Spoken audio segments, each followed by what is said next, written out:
नमस्कार मंडळी, स्वागत आहे तुम्हा सर्वांचं खानदेशी चव या यूट्यूब चॅनलवर। आज आपण अगदी लहानांपासून मोठ्यांपर्यंत आवडणारा टुटी फ्रुटी केक बघणार आहोत। अजिबात अंड्याचा वापर न करता अतिशय स्पॉन्जी हा केक तयार होतो।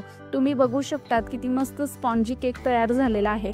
अतिशय साधी आणि सोपी रेसिपी आहे। चला तर मग रेसिपीला सुरुवात करूया। सर्वप्रथम मी इथे 1/4 कप टुटी फ्रुटी घेतलेली आहे। आता याला आपण मैद्याने कोट करून घेऊया। 1 चमच मैदा घ्यायचा आणि व्यवस्थित मिक्स करून घ्यायचं।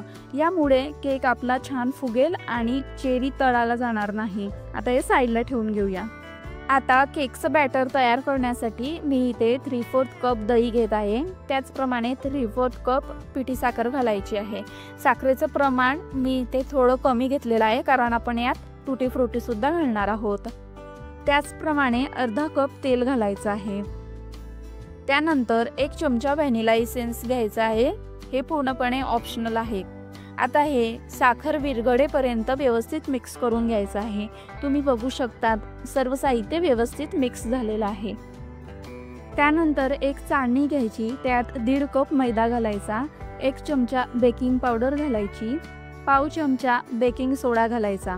आता सर्व साहित्य एकदा मिक्स करून घ्यायचं आणि व्यवस्थित चाळणीने गाळून घ्यायचं आहे। मैदा आणि बाकी साहित्य चाळून घेतल्याने केक अगदी हलका आणि स्पॉन्जी तयार होतो आणि मैद्यामध्ये गोळे तयार झालेले असतील तर ते सुद्धा निघून जातात।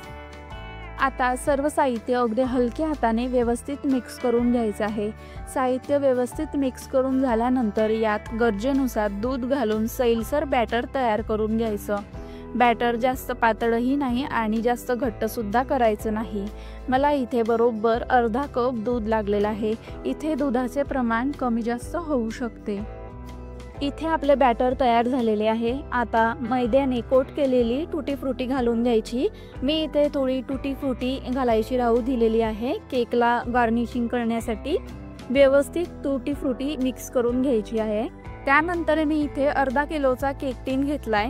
तुम्हाला ज्या भांड्यात केक तयार करायचा आहे त्याला तेल लावून घ्यायचं। मी इथे बटर पेपर यूज केला आहे। तुमच्याकडे बटर पेपर नसेल तर भांड्याला तेल किंवा तूप लावून त्यावर मैदा घालून व्यवस्थित सर्व बाजूंनी लावून घ्यायचा।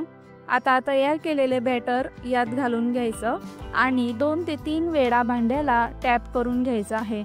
यामुळे त्यातली एअर निघून जाते आणि केक चांगला फुगतो। त्यानंतर केकला गार्निशिंगसाठी थोडी टुटी फ्रुटी किंवा ड्रायफ्रुट्स घालून घ्यायचे। केक बेक करायला मी इथे भांड्यात मीठ घालून घेतलेलं आहे। तुम्ही रेती देखील घालू शकतात आणि भांडं 5 मिनिटे अगोदर प्रीहीट करून घेतलेलं आहे। लक्षात घ्या, केक बेक करण्यासाठी भांडं प्रीहीट करणं गरजेचं आहे। यामुळे तापमान स्थिर राहतं आणि केक एकसारखा बेक होतो। आता यामध्ये केकचं भांडं ठेवून झाकण लावून घ्यायचं आणि 30 ते 45 मिनिटे केक बेक करून घ्यायचा।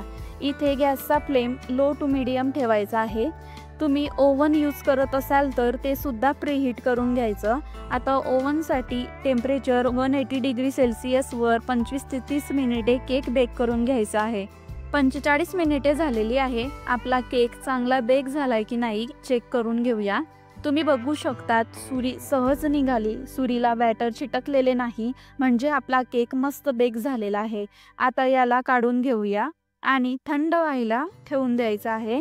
लक्षात घ्या, केक पूर्णपणे थंड होऊ द्यायचा, मगच तो काढायला घ्यायचा आहे, कारण गरम असताना काढल्यास केक तुटण्याची शक्यता असते। थंड झाल्यावर तो सहजपणे आणि व्यवस्थित टीनमधून बाहेर निघतो।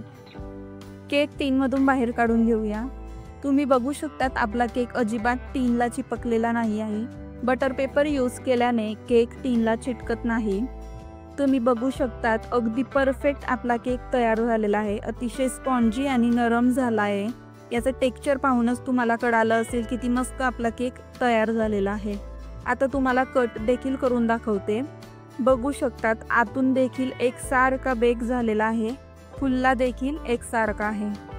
मंडळी, केक करायला साहित्याचे प्रमाण आणि प्रोसेस खूप महत्त्वाची असते, तर या दोघं गोष्टी मी अगदी सोप्या पद्धतीने तुम्हाला सांगितलेल्या आहेत।